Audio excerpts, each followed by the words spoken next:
Okay, so are you ready for your interview? You bet. Okay. I have to ask you, since we are recording, if it is okay with you to be recorded for this interview. It is. Okay. So my first question is, what are some common traffic violations that you see in Burlington? The most common are going to be your standard speeding, 10 or more miles over the speed limit. You'll see people rolling through stop signs rather than stopping completely. And then students in the parking lots, they like to go faster than they should. Typically it's 10 miles an hour in a parking lot. Gotcha. Well, that leads me to my next question, which were, what are some common mistakes that teen drivers like to make? Well, they forget to slow down and when it's raining out, or if it's snowing, or there's any moisture at all on the ground. They also forget that you need to stop when you're exiting private property onto a roadway. So even though like parking lots like the school have stop signs, they still, need to make sure that they're stopping. Very good. Do you see any traffic signs in Coffee County in general that people like to ignore? Signs or markings on the road? The most common one are the curve signs, up off of on Fauna Road, 19th and Fauna. Those curves are pretty sharp. I've worked a lot of crashes where people are run off the roadway because they don't take those curve signs seriously. Okay. What do you stop drivers for the most when you're doing traffic stops? I guess speed would probably be my number one thing that I stop people for, but also following too closely, just any general safety, roadway safety stuff. So following too closely at night, headlights out, those kind of things, just because it's safe. It's a safety thing. It's not necessarily that I write tickets for it. It's just safety. Gotcha.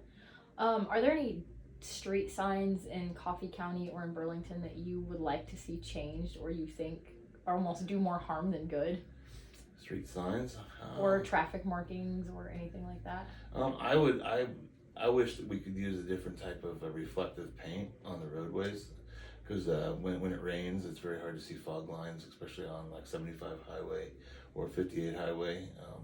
They're fine when it's not raining, but when it does rain, there's some sort of a new paint that KDOT's using that they're mandated to use, I believe. So it's just not quite as reflective in those rainy situations. Gotcha. Is there anything that we could teach in driver's ed to better prepare our students to be better drivers on the road and obey traffic markings and signs? I think just the biggest thing is just teach them the value of the speed limits are there for a reason, and also not following too closely behind someone, giving the person in front of you plenty of time to brake, because the reaction time from if someone in front of you brakes hard, your reaction time to react to that is going to be about a second and a half. So if you're going 60 miles an hour, you're traveling 1,000 feet a second. Very good. Recently there have been some carriage crossing signs put up in the western part of our county. Do you think people are really paying attention to those, or do you think that those carriages could cause issues on the roadways with them traveling slower? Luckily we haven't had any issues, but I have seen and heard some, people come up over a hill and there's a horse and a buggy. They either have to swerve around them because they're obviously going too fast. But even at the 55 mile an hour, if you come up over a hill, it's gonna, there's a horse and a carriage there. Then you get some to react. So I guess just being cognizant of sharing the roadway with them, is kind of the biggest safety thing. As an SRO officer, obviously you spend a lot of time at the school. What do you see as far as like most common accidents or violations or things that happen in our school parking lot?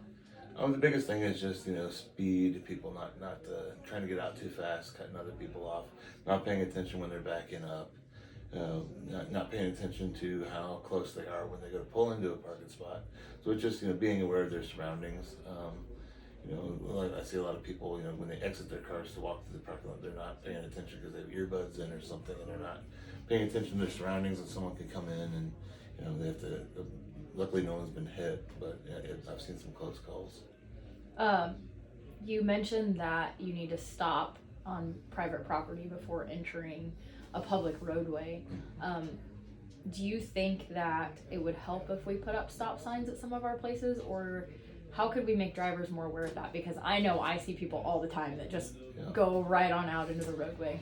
You know, it depends, because if you're exiting private property, the property owner is responsible for the upkeep and maintaining those signs. So it's probably a money thing that they don't want to do it.